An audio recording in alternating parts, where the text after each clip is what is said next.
ऐसी डिजीज़ के बारे में या ऐसी बीमारी के बारे में जो कि हाल फिलहाल में सबसे ज़्यादा जो है ना लोगों को परेशान कर रही है, तंग कर रही है। इसका नाम आप लोग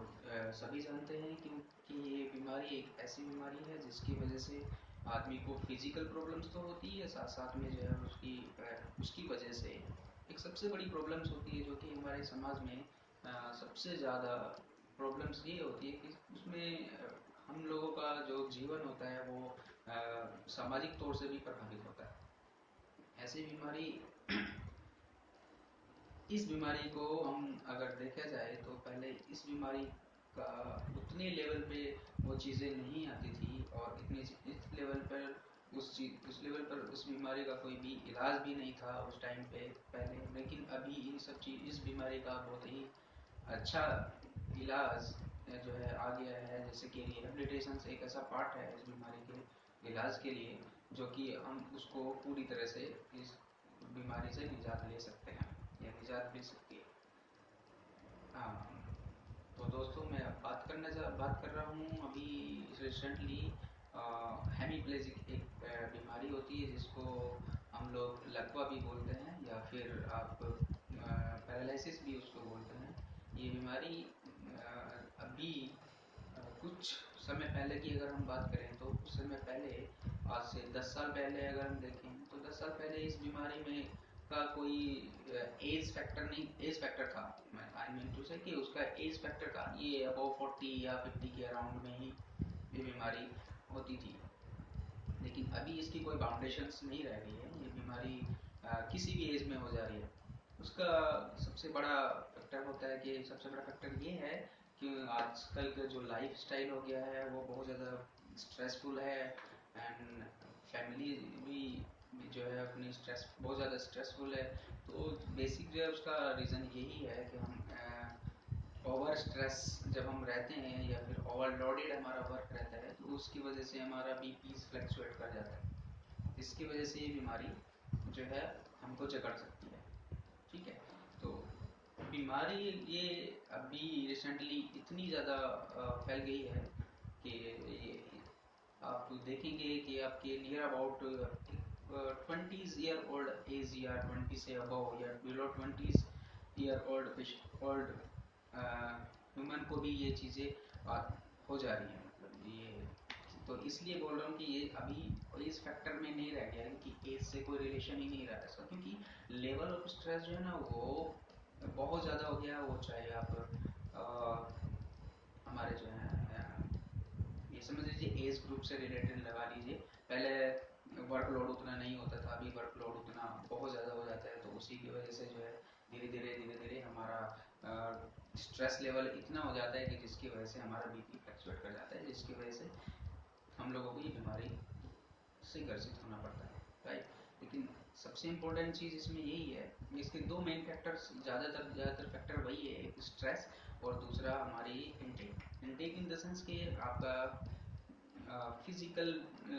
एक्टिविटीज़ कितनी है, हम क्या करते हैं पूरे दिन में। अगर हमें कोई स्ट्रेस है तो स्ट्रेस को हम कैसे मैनेजमेंट करते हैं, इंपॉर्टेंट चीज़ है कि स्ट्रेस को मैनेजमेंट करना। अब हम लोग क्या करते हैं कि हमारी लाइफ इतनी बिजी हो जाती है कि हम लोग ऑफिस से आए और आने के बाद सीधा बैठ गए, और उसके बाद कोई हमारी फिजिकल एक्टिविटीज़ नहीं होती है, तो जो स्ट्रेस होता है वो मैनेज नहीं हो पाता है। क्योंकि हम आए ऑफिस से आने के बाद सीधे हमने डिनर किया, डिनर करने के बाद थोड़ा बहुत 5-7 मिनट के लिए इधर उधर मुश्किल से जो आप डाइवर्ट करते होंगे अपने माइंड्स को, उसके बाद हम सोने के लिए चले जाते हैं। उसके बाद फर्दर फिर नेक्स्ट डे से वही प्रोसीजर हमारा रहता है, जिसकी वजह से हम अपने बीपी को मैनेजमेंट नहीं कर पाते। ठीक है, अब इसके दो मेन फैक्टर हैं, जैसे कि हमारा स्ट्रेस यानी कि हमारी डेली लाइफ से रिलेटेड चीज़ें, दूसरी हमारा कुछ इंटेक्स, जैसे कि जस्ट लाइक ये आप बोल सकते हो कि आपका स्मोकिंग हो गया, राइट, और अल्कोहल इंटेक हो गया, और दूसरे फैक्टर्स जैसे कि टोबैको च्यूइंग और अदर देन बहुत सारे ऐसे फैक्टर्स हैं जिनकी वजह से बीमारी हमें हो जाती है, राइट। सबसे इम्पोर्टेंट चीज़ ये बीमारी हो तो जाती है, बट इसका सबसे इम्पोर्टेंट ये है कि उसको कैसे ट्रीट करें, कैसे उसको मैनेज करें, क्योंकि इसका ये हो जाने के बाद क्या होता है कि इसका मैनेजमेंट सबसे इम्पोर्टेंट होता है, क्योंकि ट्रीटमेंट तो हो ही जाता है, जैसे कि कोई भी क्लॉटिंग किसी को हुआ ब्रेन में या लेफ्ट साइड पैरालिसिस हुआ या राइट साइड पैरालिसिस हुआ, वो तो मैं वही बताना चाह रहा हूँ आपको कि ये दो तरह से होता है, राइट। हेमीप्लेजिया और हेमीप्रेसिस, ये तीन चार तरह के टाइप्स होते हैं। हेमीप्लेजिया हो गया, हेमीप्रेसिस हो गया, पैराप्रेसिस हो गया, वो डिफरेंट डिफरेंट लेवल्स के ऊपर होते हैं बॉडी के, ठीक है। वो मैं आपसे बाद में डिस्कस करूंगा, अभी मैं जस्ट केवल ओनली हेमीप्लेजिया के बारे में बात करना चाहता हूँ, क्योंकि मैं हेमीप्लेजिया एक ऐसी डिजीज बन गई है हमारे समाज में, इतना ये लेवल हो चुका है इसका, इतना छा चुकी है कि लोग बाग इससे बहुत ज़्यादा परेशान हैं, और एक बार जो इससे ग्रसित हो जाता है वो फिर सोशल गैदरिंग उसकी बिल्कुल कम हो जाती है, जिससे वो और ज़्यादा स्ट्रेस में आ जाता है, और उसकी लाइफ के ऊपर इफेक्ट पड़ता है, उसकी एजुकेशन के ऊपर इफेक्ट पड़ता है अगर वो कर रहा हो ड्यूरिंग, अगर वो कर चुका हो फैमिली वाला हो तो फैमिली के में भी बहुत ज़्यादा टेंशन और इस तरह की चीज़ें बहुत ज़्यादा मैनेज करना मुश्किल हो जाता है, या फिर वो जॉब कर रहा हो तो उसको अपनी जॉब भी खोनी पड़ सकती है। बहुत सारी चीज़ें हैं ऐसी जो कि इस बीमारी की वजह से ग्रसित होती हैं। सबसे इम्पोर्टेंट चीज़ इस बीमारी को जो हम बोलते हैं हेमीप्लेजिया, यानी कि जो सबसे ज़्यादा कॉमन है आजकल के टाइम में, वो है हेमीप्लेजिया। हेमीप्लेजिया मीनिंग होता है हाफ साइड पैरालिसिस, या तो वो फिर राइट साइड भी हो सकता है, या लेफ्ट साइड राइट साइड हो सकता है, लेफ्ट साइड हो सकता है, कुछ भी हो सकता है। इट डिपेंड्स ऑन कि वो कौन सी ब्रेन का पार्ट्स हमारा डैमेज हुआ है, या फिर कौन से ब्रेन के किस पार्ट्स में हमारा क्लॉटिंग हुआ है। तो क्लॉटिंग्स अगर राइट साइड में होता है तो हमारा जो इफेक्टेड पार्ट होता है तो वो लेफ्ट साइड होगा, मतलब अपोजिट होता है। अगर हम राइट साइड का में अगर हमारा क्लॉटिंग हुई है तो लेफ्ट साइड का पैरालाइज होगा, और अगर लेफ्ट साइड में क्लॉटिंग हुआ तो राइट साइड का पैरालिसिस होगा।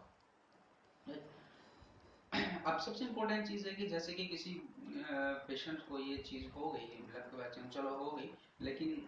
इम्पोर्टेंट चीज़ उसकी होती है कि वो उसको मैनेजमेंट कैसे करें। सबसे इम्पोर्टेंट चीज़ है उसकी, सबसे शुरुआत में जब पेशेंट जाता है हॉस्पिटल्स में एडमिट होता है, तो एडमिट होने के बाद उसको आईसीयू में रखा जाता है। बेसिकली आईसीयू में इसलिए रखा जाता है क्योंकि उसको ऑक्सीजन एंटीक देने के लिए ऑक्सीजन और कुछ एंटी क्लॉटिंग फैक्टर्स उसमें दिए जाते हैं, और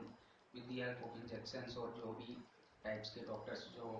लोग जो देते हैं, वो उसका बेसिक नेसेसिटी होती है, जो कि प्राइमरी ट्रीटमेंट होता है, वो हम देते हैं। उसके बाद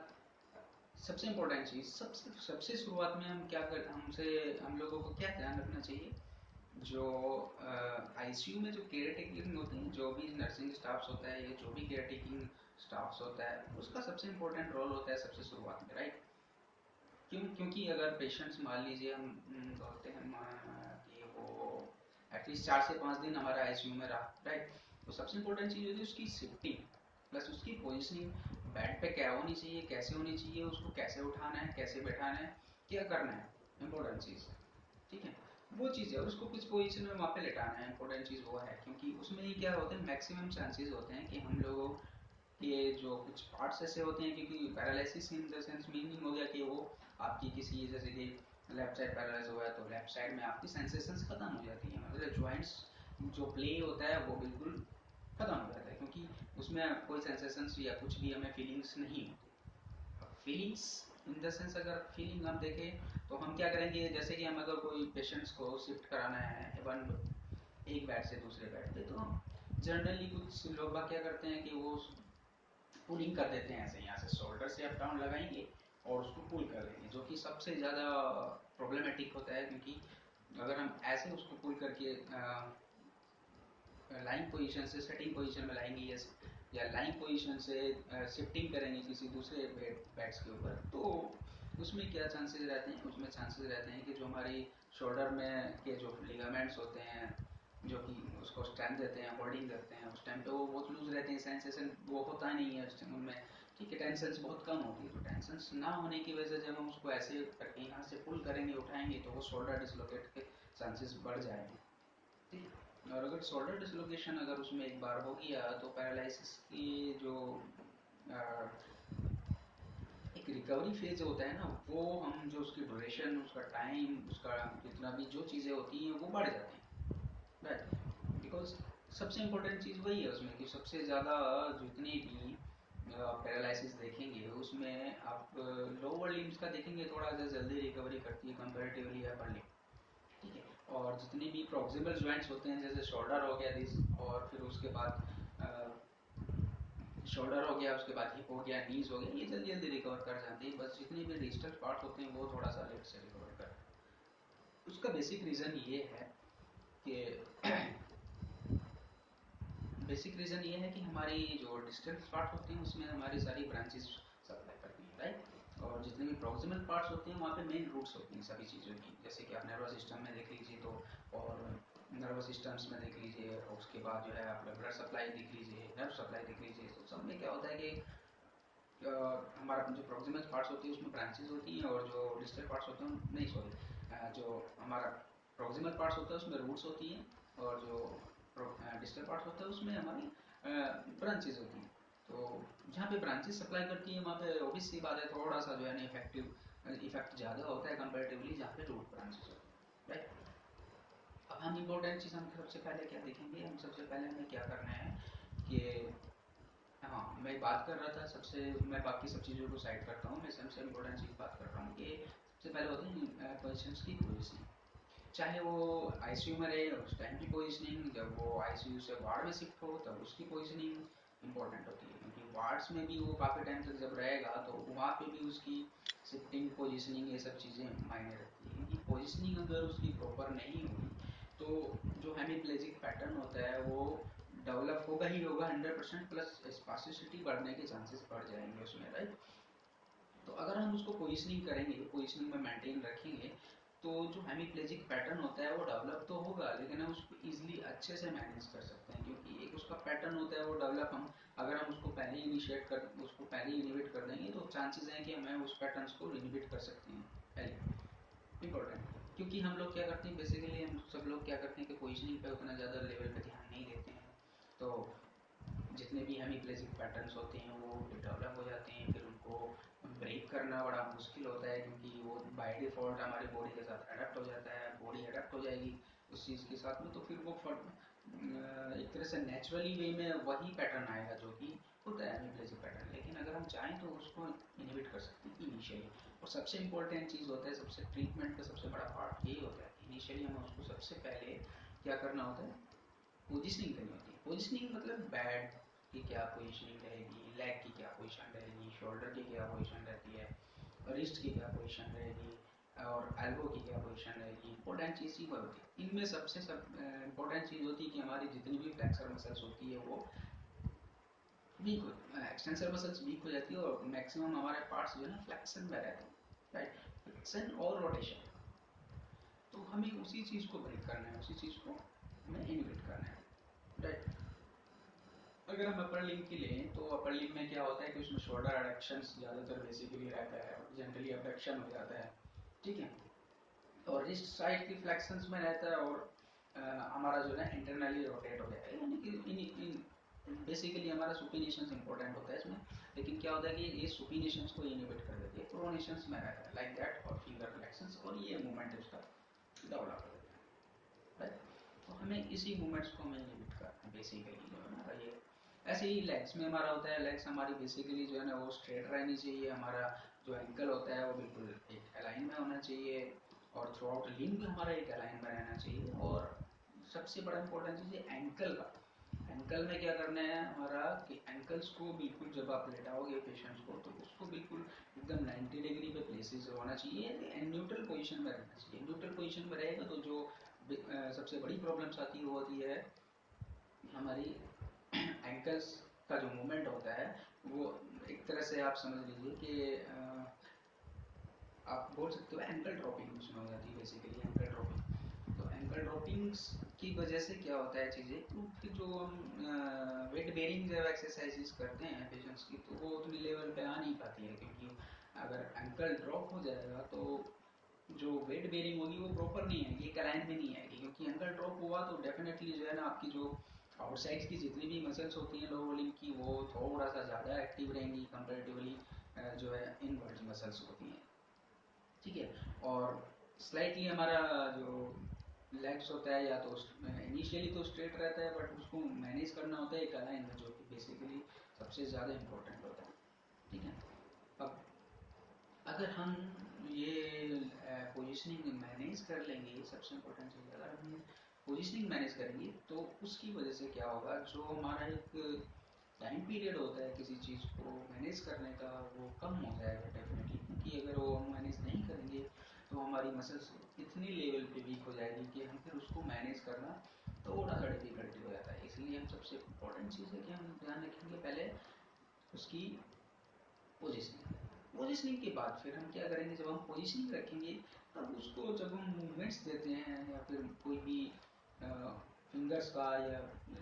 एल्बो का या शोल्डर का या फिर हिप ज्वाइंट का, नी ज्वाइंट का, एंकल ज्वाइंट्स का, जो हम मूवमेंट्स देते हैं वो भी एक प्रॉपर वे में ही होना चाहिए। ये ध्यान रखना होगा सबसे इम्पोर्टेंट चीज़। अगर हम उन मूवमेंट्स को प्रॉपर वे में एक लाइन में नहीं कराएंगे तब भी हम क्या कर रहे हैं, उसकी उस चीज़ों को सपोर्ट कर रहे हैं जो जनरली वे में आ रहा है। तो हमें उसी चीज़ों का सबसे ज़्यादा ध्यान रखना है। तो मैं ऐसे अपने भाई लोगों से या जिन लोग जो लोग इस चीज़ों से ग्रसित हैं उन लोगों को, और प्लस जो चीज़ों इन सब चीज़ों को मैनेज नहीं कर पाए हैं उनके लिए भी है कि अभी भी अगर वो पोजिशनिंग का थोड़ा ध्यान रखें, इम्पोर्टेंट है। अगर वो रखेंगे तो वो चीज़ें जल्दी रिकवर कर सकते हैं। लेकिन जो मैं मेरा बेसिकली मोटो यही है ये वीडियो बनाने का, कि ये इम्पोर्टेंट चीज़ है कि हम लोग गलतियाँ करते हैं इसी तरह की, हम पोजिशनिंग पे उतने लेवल पे फोकस नहीं करते हैं जो कि सबसे इम्पोर्टेंट होता है। और अगर हम पोजिशनिंग पे सबसे ज़्यादा फोकस करेंगे तो हम जो एक रिकवरी फेज होता है, जो ड्यूरेशन होता है उसका ठीक होने का, तो वो होता है 2 साल, 3 साल, 4 साल, depend on patient to patient, वो डिपेंड करता है, वो बढ़ जाता है। बट हम उसको ड्यूरेशन को कम कर सकते हैं, राइट। लेकिन वो तभी हम कर पाएंगे जब आपकी प्रॉपर मेडिकेशंस, जो आपका कंसल्टेंट डॉक्टर्स, उसके बाद आपके जो रिहेबिलिटेशंस